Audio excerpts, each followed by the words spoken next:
উচিত হয়েছে, সেটা আমাদের প্রাণের দাবি।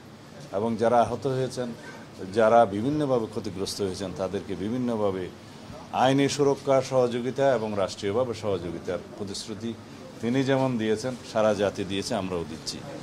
আগামী দিনে আমাদের নির্বাচনে মানুষের ভোটাধিকার প্রয়োগের জন্য যে পরিবেশ সৃষ্টির জন্য মাননীয় প্রধান উপদেষ্টা যে সমস্ত পরামর্শ দিয়েছেন, সেটা অবশ্যই প্রণিধানযোগ্য।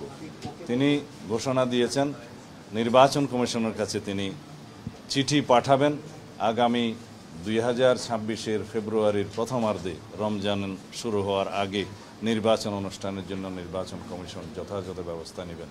অবশ্যই নির্বাচন কমিশন তফসিল ঘোষণা করবেন যথাসময়ে, কিন্তু মাননীয় প্রধান উপদেষ্টা আজকে যেই নির্দেশনা দিয়েছেন তার ভাষণের মধ্য দিয়ে এবং চিঠি প্রদান করবেন নির্বাচন কমিশনকে যা বলেছেন, সেই ঘোষণার জন্য আমরা সবাই অপেক্ষা করছিলাম এবং সারা জাতি অপেক্ষা করছিল। এর মধ্য দিয়ে বাংলাদেশে যে নির্বাচন অনুষ্ঠান নিয়ে যে একটি দুদুল্যমানতা ছিল বলে অনেকে মনে করছিলেন, তাদের মধ্যে সেই দুদুল্যমানতাটা রইল না এবং সারা জাতি একটি নির্বাচনমুখী পরিবেশের মধ্যে দিয়ে যাবে এবং সেই নির্বাচনের আবহ সৃষ্টি হবে।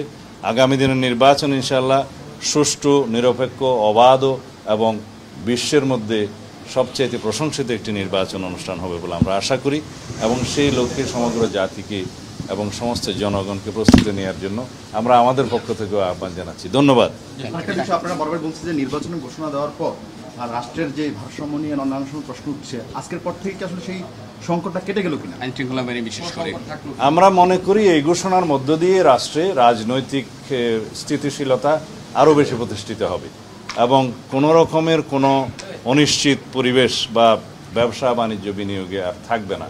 সব কিছুই সচল হবে এবং গতিশীলতা পাবে, আমরা এটাই আশা করি।